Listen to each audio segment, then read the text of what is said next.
मेरे क्लास 7 बच्चे लोग कैसे हो? आशा करता हूँ सब ठीक हो गए।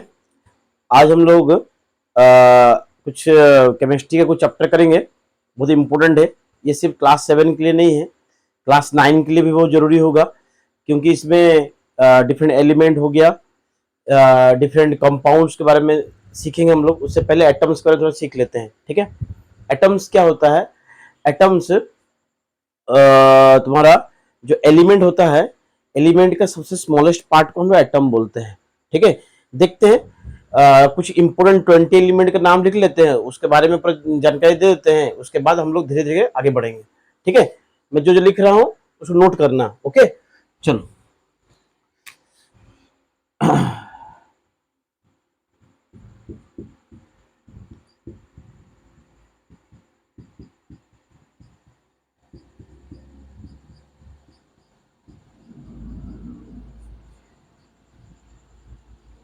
आज हम लोग सिर्फ 20 एलिमेंट पढ़ेंगे। 20 एलिमेंट पढ़ने के बाद में उसको देखते हैं क्या होता है।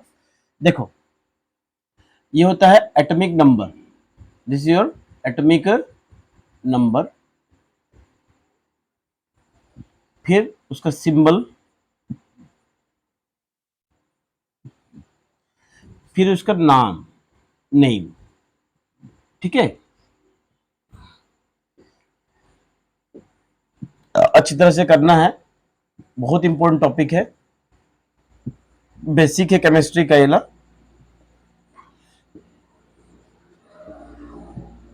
जूनियर लेवल से चलेंगे तो धीरे धीरे इसका इंटरेस्ट आएगा, मतलब पढ़ते पढ़ते चलेंगे।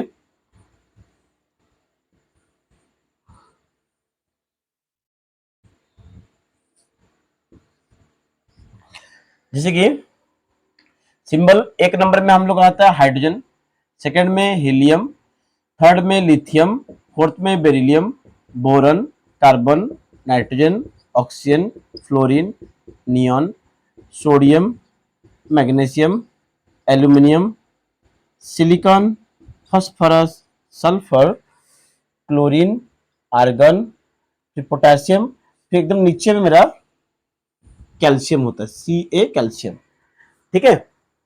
लाइन तो गड़बड़ हो गया है, तो देखने की कोशिश करना।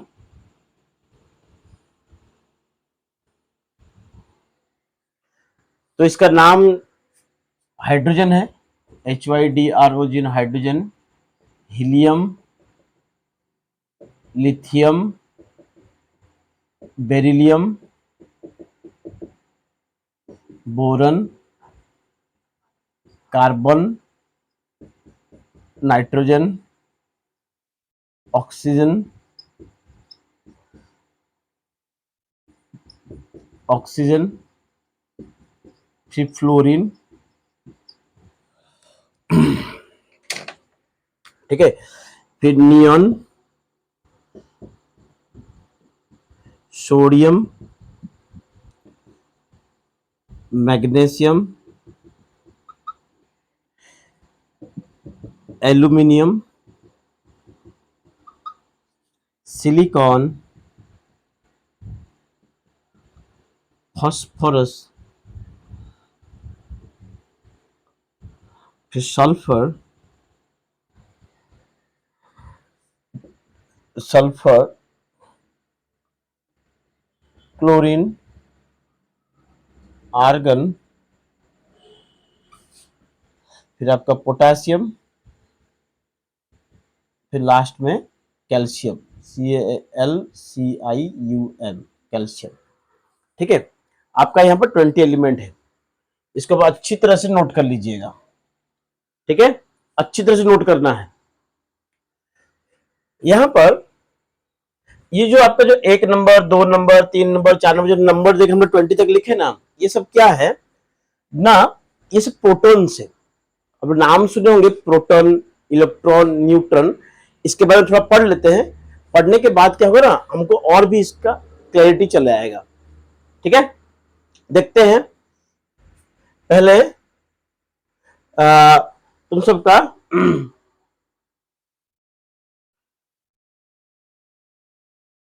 जैसे कि एक एटम, हम क्या बोले, smallest part of an element होता है। क्या होता है बोला? एलिमेंट। ठीक है। एक एटम का मेनली दो पोर्शन होता है, एक होता है न्यूक्लियस और एक होता है shells. Shells, SHELL cells, CELLS नहीं होता है, ये सेल्स बायोलॉजी में यूज होता है। ठीक है। एक होता है क्या ना, एक होता है न्यूक्लियस और एक क्या होता है? सेल्स। ठीक है। न्यूक्लियस में आपका रहता है हमेशा प्रोटॉन और रहता है न्यूट्रॉन, और सेल में आपका रहता है इलेक्ट्रॉन। क्या रहता है आपका? इलेक्ट्रॉन्स। आपका रहता है सेल में रहता है इलेक्ट्रॉन्स। ठीक है। इलेक्ट्रॉन आपका नेगेटिव चार्ज होता है। क्या होता है? इलेक्ट्रॉन्स हमेशा इसका नेगेटिव चार्ज होता है, और जो प्रोटॉन होता है, प्रोटॉन प्रोटॉन आपका positive charge, electron negative charge, और न्यूट्रॉन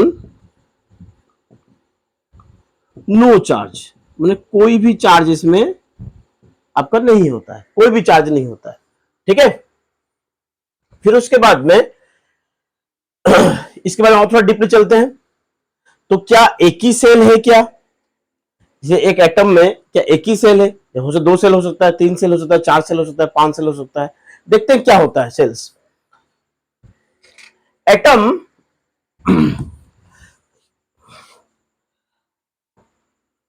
एटम का बीचों बीच में क्या रहता है? न्यूक्लियस। क्या रहता है? न्यूक्लियस। इसके चारों तरफ में इस तरह सेल बना होता है। क्या होता है आपका? चारों तरफ में सेल बना होता है। ठीक है। सेल में जैसे मान लीजिए इसमें क्या इलेक्ट्रॉन रिवॉल्व करता है, इसमें इलेक्ट्रॉन के इस तरह रिवॉल्व करता है। ठीक है। इसमें इलेक्ट्रॉन का रिवॉल्व करता है। तो पहला जो सेल है उसका नाम है के, दूसरा का नाम एल, तीसरा का नाम एम, चौथा का नाम मेरा एन। इस टाइप का नाम दिया गया है। ठीक है। हम लोग जो फॉर्मूला है, जिस फॉर्मूला का नाम होता है तो 2n²। कौन सा फॉर्मूला? 2n² एक फॉर्मूला है। n का मतलब होता है नंबर ऑफ सेल्स। n का मतलब होता है नंबर ऑफ सेल्स। ठीक है। n का मतलब क्या होता है? Number of cells. तो सपोज n इक्वल में 1 लेता हूं तो मेरा क्या होगा? k सेल होगा। क्या होगा? k cell. कितने इलेक्ट्रॉन रहेगा? 2 × 1 का स्क्वायर इक्वल टू 2। ठीक है। यदि मान लो कि n इक्वल में 2 लेता हूं, क्या लेता हूं? 2, तो क्या होगा तुम्हारा? 2 का स्क्वायर 2 × 4 इक्वल टू 8। कितना इलेक्ट्रॉन? 8। n इक्वल टू 3 लेता हूं तो मेरा क्या हो जाएगा? 2 × 3 का स्क्वायर इक्वल टू 18। n इक्वल टू 4 लेता हूं तो 2 × 4 का स्क्वायर 2 × 16 इक्वल टू 32। तो k में कितने इलेक्ट्रॉन रहेगा? 2, l में 8, m में 18 और n में कितना रहेगा आपका? 32। ठीक है। आपका हम लोग क्या करते हैं? इस फॉर्मूला से इलेक्ट्रॉन को डिस्ट्रीब्यूट करते हैं। किसमें? सेल में। इसमें एक पार्ट हम लिखे हैं, एक पार्ट बाकी है। पहले आप तुम लोग अच्छी तरह समझ लो, नोट कर लेना कॉपी में। ठीक है। नोट कर लेना। नोट करने के बाद में अभी मैं जो बताने जा रहा हूं उसको अच्छी तरह से नोट करना। देखो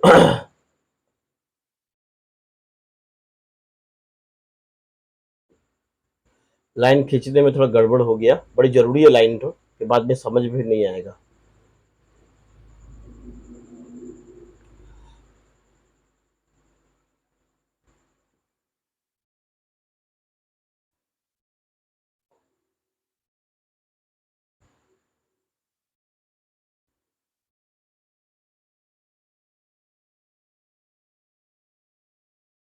अब देखो यहां पर जो सेल होता है, पहला सेल क्या हो गया? के हो गया, एल हो गया, एम हो गया, एन हो गया। 4 सेल हम बताए थे। 4 सेल, पहला K, second L, third M, fourth मेरा कितना?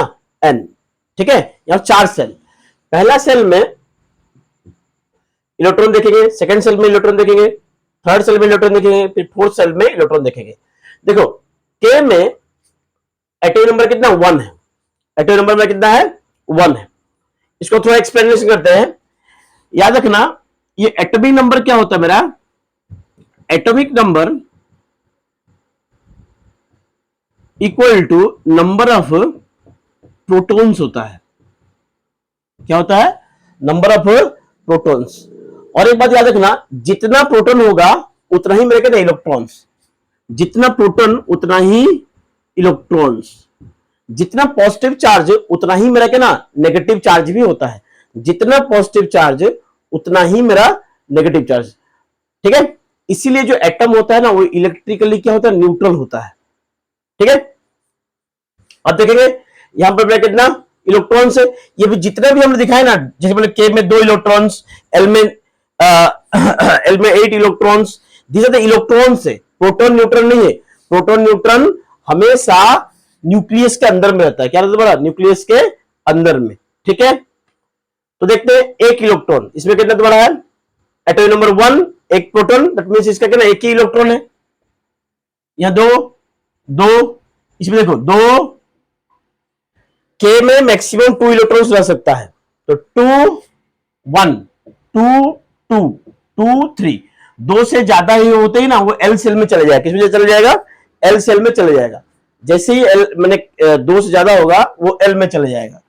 2 3 2 4 2 5 2 6 2 7 2 8, ठीक है, फिर 2 8 1, 8 से ज्यादा इलेक्ट्रॉन इसमें नहीं रहेगा। ये कॉन्सेप्ट है आपका क्लास, आप हम लोग थोड़ा सा ये अप टू 9 क्लास तक ये टेबल का पूरा यूज होगा, तो 9 क्लास के बाद इस टेबल का यूज नहीं होगा, लेकिन ना ये अप टू 9 क्लास के लिए इसका हो जाएगा। ठीक है, तो लेकिन जैसे हम लोग ना 9 क्लास के बाद 11 पढ़ेंगे तो इसका और क्वांटम थ्योरी आएगा। क्वांटम थ्योरी में ना तो और भी इसको डीपली क्लियर होगा। ठीक है, चलो इसको 282 283 284 285 286 287 288, फिर 2881, फिर 2882। लास्ट में कैल्शियम का क्या होगा तुम्हारा, जब दिख नहीं रहा है, मैं थोड़ा सा इसको मिटा देता हूं, इसको मैं मिटा देता हूं। ठीक है, तो लास्ट का 2 सेल अच्छी तरह दिख नहीं रही है, मैं ना 18 19 20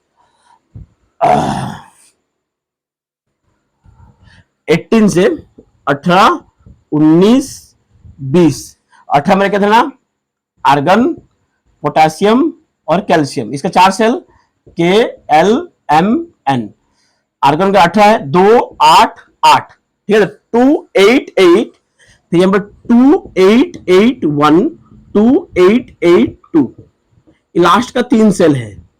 ठीक है, अच्छी तरह दिखा नहीं होगा तो इसलिए ना मैं 18 से 70 से, ठीक है, क्लोरीन, ठीक है, 287, ठीक है ना, आर्गन आपका 288 2881 2882, ये होता है इसका इलेक्ट्रॉनिक कॉन्फ़िगरेशन। हर एक एटम का यहाँ पे इसका ना इलेक्ट्रॉनिक कॉन्फ़िगरेशन, जैसे आर्गन का 288 हुआ, पोटेशियम का 2881 और कैल्शियम का 2882। ये थोड़ा सा एक 20 एलिमेंट का और थोड़ा सा एटम का परिचय है। अब हम लोग इसमें क्या करेंगे ना, इसके इसी में से थोड़ा सा वैलेंसी फाइंड करेंगे, वैलेंसी। ठीक है, उससे पहले थोड़ा सा इसको समरी कर लेते हैं। एटम होता है, एटम का 2 पार्ट, एक पार्ट होता है न्यूक्लियस, दूसरा पार्ट होता है मेरा सेल्स। न्यूक्लियस के चारों तरफ में मेरा इलेक्ट्रॉन रिवॉल्व करता है। न्यूक्लियस के अंदर में मेरा प्रोटॉन और न्यूट्रॉन रहता है। प्रोटॉन पॉजिटिव चार्ज, न्यूट्रॉन में कोई चार्ज नहीं, इसलिए तुम्हारा न्यूक्लियस हमेशा पॉजिटिव चार्ज होता है। और सेल में हमेशा क्या ना इलेक्ट्रॉन रिवॉल्व करता है, सेल में हमेशा इलेक्ट्रॉन्स रिवॉल्व करता है। इलेक्ट्रॉन तुम्हारा तय करता है, मैंने इलेक्ट्रॉन वो बताता है क्या एक एटम जो है कि पॉजिटिव होगा कि नेगेटिव होगा, वही बताता है, वही वैलेंसी हम लोग का है, वही मेरा क्या ना वैलेंसी है। तो यहां पर आप लोग क्या करेंगे, इसको अच्छी तरह से एक बार लिख लीजिएगा, लिख करके पहले एक बार याद कर लीजिएगा। ठीक है, अब हम लोग चलते हैं वैलेंसी। अब हम लोग क्या करेंगे, वैलेंसी करेंगे। क्या करेंगे? वैलेंसी। वैलेंसी क्या होता है? जैसे कि इसको मिटाता हूं, जिसका लास्ट में ओहो ये भी मिटा दिया मैं,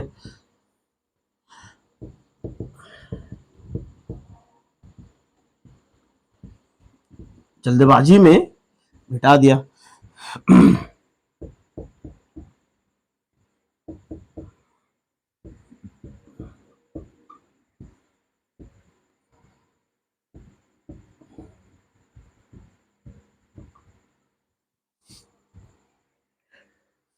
ठीक है,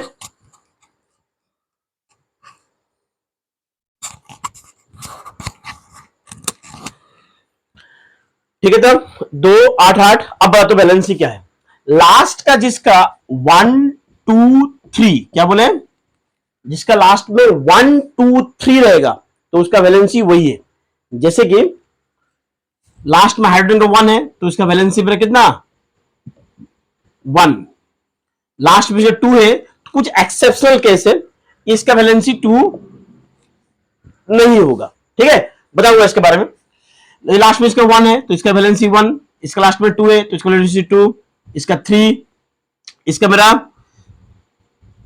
8 - 5 = 3, इसका 8 - 6 = 2, इसका 8 - 7 = 1, इसका फिर से 1, इसका 2, फिर 3, फिर तुम्हारा 8 - 5 = 3, 8 - 6 = 2, ठीक है, फिर 8 - 7 = 1।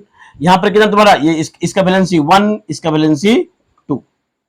ठीक है, तो देखे होगे कि 8 से सब्ट्रैक्ट करके, जैसे जिसका लास्ट में 5 इलेक्ट्रॉन है, जिसका लास्ट में, जिस एटम का लास्ट में 5 इलेक्ट्रॉन है, हम क्या किए ना, 8 - 5 = 3 की, 8 - 5 3 के ना। देखो इसको बोलते हैं हम लोग ऑक्टेट और डुप्लेट रूल। ऑक्टेट और डुप्लेट रूल।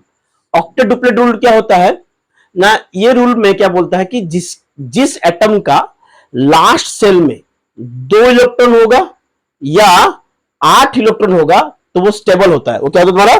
स्टेबल। स्टेबल का मतलब होता है वो किसी से भी कंपाउंड वगैरह नहीं बनाएगा, वो स्टेबल हो गया, है ना। जब भी लास्ट में 8 इलेक्ट्रॉन या 2 इलेक्ट्रॉन, 8 इलेक्ट्रॉन या 2 इलेक्ट्रॉन रहेगा तो वो मेरे क्या होता है ना, स्टेबल होता है, उसका स्टेबल कॉन्फ़िगरेशन आ जाता है वो। ठीक है, कौन सा में आता है? Stable configuration. तो यहां पर देखेंगे, यहां देखो 5 है, 6 है, इसको 8 इलेक्ट्रॉन कितने इलेक्ट्रॉन चाहिए? 3 इलेक्ट्रॉन चाहिए, तो 3 इलेक्ट्रॉन ले लेगा। इसको देखो लास्ट में 2 होने के लिए क्या करना पड़ेगा? 1 इलेक्ट्रॉन छोड़ना पड़ेगा। जैसे कि एक मान लो मैं एटम बोलता हूं, जैसे मान लो तुम्हारा ना ये सोडियम है, सोडियम का एटम नंबर में 11 है, इसे कॉन्फ़िगरेशन करके 2 8 1। ठीक है, लास्ट में इसको 8 होने के लिए, 8 होने के लिए क्या करना पड़ेगा? चाहे वो 1 इलेक्ट्रॉन छोड़ देगा, नहीं तो कहीं से ना 7 इलेक्ट्रॉन लेके आएगा। तो 7 इलेक्ट्रॉन लेके आना बहुत कठिन है, तो इसलिए क्या ना वो क्या करेगा ना, 1 इलेक्ट्रॉन को छोड़ देगा। जब इलेक्ट्रॉन छोड़ देगा तो क्या हो जाएगा? आराम से 2 8 कॉन्फ़िगरेशन हो जाएगा। क्या हो जाएगा? 2 8 कॉन्फ़िगरेशन हो जाएगा। तो स्टेबल कॉन्फ़िगरेशन हो गया, लास्ट में 8 इलेक्ट्रॉन हो गया। अब यहां पर नया बात आया कि जब कोई इलेक्ट्रॉन लूज करता है वो होता है positive charge, that is your cation. क्या होता है? Cation. क्या बनता है तुम्हारा? Cation. जब भी कोई इलेक्ट्रॉन छोड़ता है वो क्या ना, कैट आयन होता है। जब इलेक्ट्रॉन कोई गेन करता है वो होता है नेगेटिव आयन। वो क्या होता है आपका? Negative ion. याद रखिएगा इसको। हाँ, देखते गेन कौन करता है, एग्जांपल लेते हैं क्लोरीन। क्लोरीन का टर्म में कितना? 17 हुआ, 2 8 7। अब इसको क्या करना पड़ेगा? लास्ट में 8 होने के लिए, इसको लास्ट में 8 होने के लिए क्या करना होगा ना, 1 इलेक्ट्रॉन क्या होगा ना, उसको लेना पड़ेगा, नहीं तो 7 इलेक्ट्रॉन छोड़ देना है। तो 7 इलेक्ट्रॉन छोड़ना उतना आसान नहीं होता है, तो इसलिए क्या करेगा ना, बाहर से 1 इलेक्ट्रॉन को लेगा, बाहर से क्या ना 1 इलेक्ट्रॉन को लेगा। जब इलेक्ट्रॉन लेगा तो क्या हो जाएगा ना, 2 8 8 हो जाएगा, लास्ट में 8 इलेक्ट्रॉन हो गया तो स्टेबल कन्फिग्रेशन कर जाएगा। ठीक है, तो आपका क्या हो जाएगा ना, ये नेगेटिव आयन Cl माइनस, क्या हो जाएगा आपका Cl माइनस। ठीक है, अब एक जो हीलियम है, हीलियम का लास्ट में कितना 2 इलेक्ट्रॉन्स है, तो ये एक इनर्ट गैस है। इनर्ट गैस वो होता है जो जल्दी किसी रिएक्शन नहीं करता है, नोबल गैस बोलते हैं इसको, नोबल गैस कॉन्फ़िगरेशन। लास्ट में 2 इलेक्ट्रॉन रहेगा, नहीं तो 8 इलेक्ट्रॉन रहेगा। ठीक है ना, आज हम लोग यहीं पर समाप्त करते हैं। नेक्स्ट वीडियो में और कुछ इंपॉर्टेंट टॉपिक्स बारे में पढ़ेंगे, केमिकल फॉर्मूला लिखना सीखेंगे। ठीक है, अच्छा से इसको नोट करो, अच्छी तरह से इसको याद करो, स्क्रीनशॉट ले लो, बार बार कॉपी में याद करना है। तो कैसे याद करें, देखो मैं बोलता हूं, देखो स्पीडली याद करना है। ठीक है, जो मैं बता रहा हूं 20 मिनट कैसे याद करना है। Hydrogen, helium, lithium, beryllium, boron, carbon, nitrogen, oxygen, fluorine, neon, sodium, magnesium, aluminium, silicon, phosphorus, sulphur, chlorine, argon, potassium, calcium, खत्म 20 एलिमेंट्स। ओके बच्चा, फिर मिलते हैं नेक्स्ट वीडियो में, बाय।